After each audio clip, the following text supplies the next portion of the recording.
Hello and welcome to the Ellen Made Book Club. Today I want to talk about my most anticipated releases for February 2025. I have some historical fiction, a couple of mystery thrillers, there's a retelling and a speculative fiction of some kind about memory and psychology and relationships and things like that. And yeah, these are all different stories that all sound very intriguing to me, and some of these I haven't seen anyone talk about yet, and I don't know why. But yeah, hopefully you can find some hidden gems in here, and yeah, I'm really excited about all of these books. So the first one is Red Clay by Charles B. Fancher. This is historical fiction and it's set in Alabama in 1943. It starts with a frail old white woman who shows up in Red Clay, Alabama, at the home of a black former slave on the morning following his funeral. And so she says to his family, "A lifetime ago, my family owned yours." And like just that quote is very intriguing to me. And she starts telling her story and what she knows about their shared history, but she has some gaps in her knowledge, and so she has come there to sort of fill that in. It says, "Red Clay is a tale that deftly lays bare the ugliness of slavery, the uncertainty of the final months of the Civil War, the optimism of Reconstruction, and the pain and frustration of Jim Crow." With a vivid sense of place and a cast of memorable characters, Fancher draws upon his own family history to weave a riveting tale of triumph over adversity.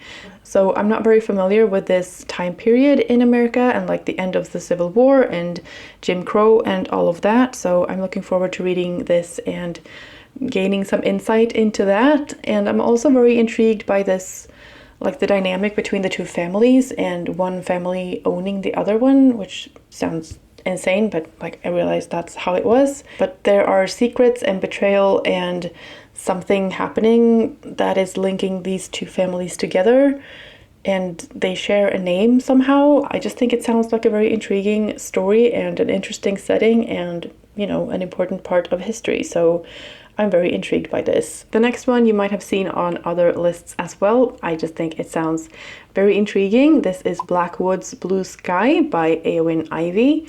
And this is a literary fantasy retelling of Beauty and the Beast set in Alaska. The cover is very cool looking. There's like snow, I'm guessing, but it looks blue because of the moonlight, I'm guessing. And there's a little girl, and then there's a bear standing behind a tree, but his shadow is that of a man. In this story we follow Birdie, who is a single mother waiting tables at a roadside lodge. Her daughter Emmeline gets lost in the woods but is brought back by Arthur Nielsen, a soft-spoken recluse with scars across his face. Against the warnings of those who care about her, Birdie moves to Arthur's isolated cabin. She thinks she's prepared, but she might not be.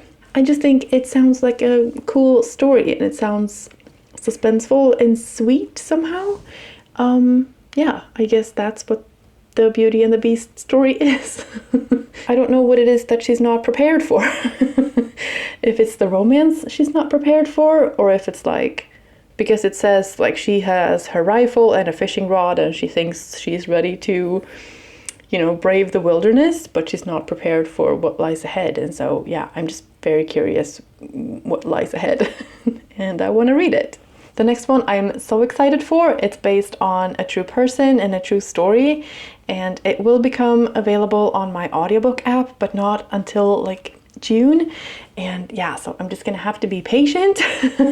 But anyway, that book is Isola by Allegra Goodman.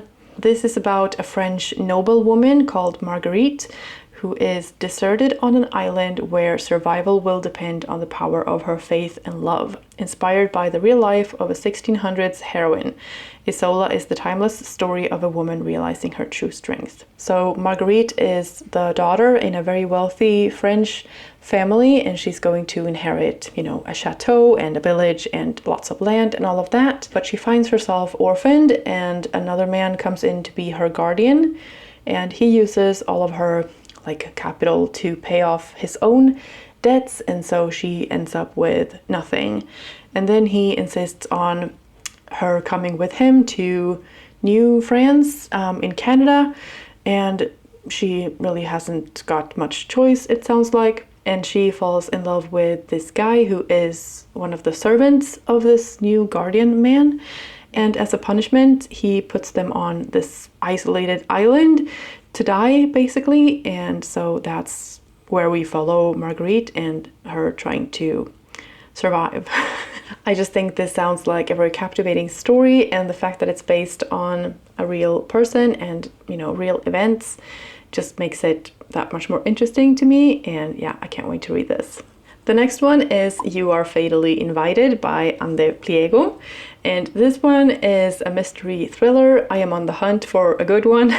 This one just sounds very fun and intriguing to me. This one follows 6 thriller authors who are invited to a murder mystery retreat on a private island, and this event is hosted by a legendary and like recluse author who has been in hiding for years, and now he's like come out of the shadows to send out these invitations to these 6 authors, and like of course they're going to accept because it's a chance for them to meet this legendary author. And so they get there, and it's supposed to be a week full of like murder mystery games, but of course one of them ends up dead, and they are stuck in this nightmare that this legendary author has crafted for them. The tagline says, 6 thriller authors, 1 writing retreat. How do you escape a killer who wrote the book on murder? And then it ends with, they may have written thrillers, but now they must survive one. I think that sounds very intriguing and like a lot of fun, and yeah, I hope it's good. Next on my list is The Dollhouse Academy by Margarita Montimore, and this is a dark academia mystery thriller about friendship and fame. This follows Ramona and Grace, who are best friends and aspiring actresses, and they join the Dollhouse Academy, where stars are made and dangerous secrets are hidden. Their idol, Ivey, is also attending this Dollhouse Academy, and she's the most famous star there. And I think we also get her perspective because she begins to realize that something sinister might be going on and might be powering the dollhouse's success and her own. And then these 2 girls, Ramona and Grace, are sort of in competition to become, you know, the new most famous actress. And I think one is doing a little bit better than the other, and so there's some rivalry there. And one of them is getting threats, and I think that sounds like a lot of fun. Next up is another more serious topic, and this is a literary thriller set in the US and in South Africa during the apartheid. This is Casualties of Truth by Lauren Francis-Sharma, and this is about Prudence, who lives with her husband Davis and their autistic son Roland in Washington, D.C. They go out to dinner to meet one of Davis' colleagues, and it turns out that this colleague is a man called Matt, who is a man from Prudence's past, and she is transported back to her time as a law student in South Africa in 1996. So I'm sensing a theme with some of the books that I have been picking out lately and that intrigue me a lot, where there's a historical context with a lot of injustice and, you know, just societal environment that's very difficult to navigate, and then that is interwoven with a personal story and maybe someone who is doing something that they shouldn't be, and they have to keep something secret and they have to come to terms with that, or someone is exposing them, or, you know, things like that. Those are very good building blocks, I think, for a good story, and I think this story has that as well, because there is something about this Matt character and something about Prudence's past that she's not wanting to come out in the open. The history of all of it is interesting to me, and I also think it sounds like an intriguing story among these characters. The next one also has a very serious and difficult setting, but an equally gorgeous cover, and this is Junie by Erin Crosby Eckstine. This is also historical fiction set in Alabama, just like Red Clay that I mentioned earlier, but this one is set a bit earlier, so before the Civil War. This is about a girl who is 16 years old called Junie, who has been enslaved since birth. She's tending to the White Master's daughter, Violet, and she's also grieving her older sister, Minnie. But then some guests arrive to visit the Master family, the White family, and it seems like their daughter, Violet, might be getting married, and so that is going to turn Junie's life upside down. She doesn't know what awaits her if Violet marries.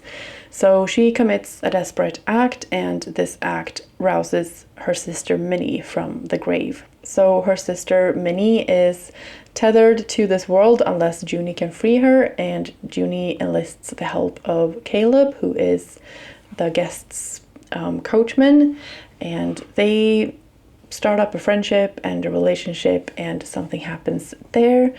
There seems to be a lot going on in this story. There's the coming of age aspect and a bit of a romance. There's the social context with slavery and civil war looming. And it seems like Junie is going to have some difficult decisions to make. I just think it sounds like a very good book, and I'm excited to read it. The next book on my list has been described as a speculative mystery thriller and a literary puzzle with elements of psychology. And that sounds perfect to me. And this is The Strange Case of Jane O by Karen Thompson Walker. Young mother Jane is struck by a mysterious psychological affliction. As her psychiatrist struggles to figure out what is happening to Jane's mind, she suddenly goes missing. Is it the overwhelm of motherhood or past trauma? And why is she having visions of a man who passed away 20 years ago? So this one seems to be a mix of different things. There's, the psychology of a new mother, and then there's also like questioning of what's real and what isn't, and this psychologist is starting to question what he understands about the world. It says that this profound and beautifully written novel is a speculative mystery about memory, identity, and fate. A mesmerizing story about the bonds of love between a mother and child, a man and a woman, and those who we've lost but may still be alive among us. It seems to be a little bit of everything, but I'm very intrigued. The last book on my list also deals with some heavy topics and is set in a difficult setting, but it's also said to be darkly funny, and I'm very intrigued by this story.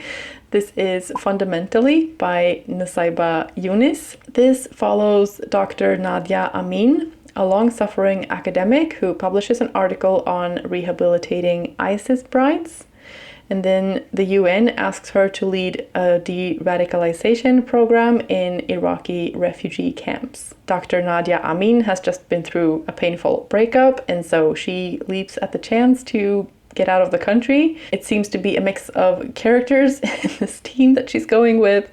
There's a goody two-shoes, Sherry, who never passes up an opportunity to remind Nadia of her objections. And then there's Pierre, a snippy Frenchman who has no qualms about perpetually scrolling through Grindr. And then they go to this refugee camp where they meet these women. They are there to de-radicalize. Nadia meets one of the women called Sarah and maybe falls for her a little bit, or she's drawn to her in some way. And she is determined to save her. But then, who can save someone who doesn't want to be saved? It sounds like a funny story, and it sounds like a good mix of characters and a good blend of perspectives and just very different lifestyles, let's say. And all of this in very stark contrast with the refugee camp and the ISIS brides. And I just think it sounds so interesting. And I also looked at this author, Nussaibah Younis, her website. She has worked with the European Council, and she's an expert on Iraqi politics. I'm very intrigued to read this story that she's written with these queer characters and the ISIS brides, and I just feel like that could make for a very entertaining story while still being a very interesting one. So that's my list. I would love to know if any of these sound good to you as well, and if there were any that were new to you that you hadn't heard of before, and also if there are any other titles that you're looking forward to in February. Let me know in the comments. I would love to know that. Thank you so much for watching. I hope you're having a fantastic day, and I will see you in the next one. Bye. let's just start. Okay. Okay, because that helps. Today I want to talk about my most anticipated releases for releases, and then that is the next book on my list has been described as a speculative, that kind of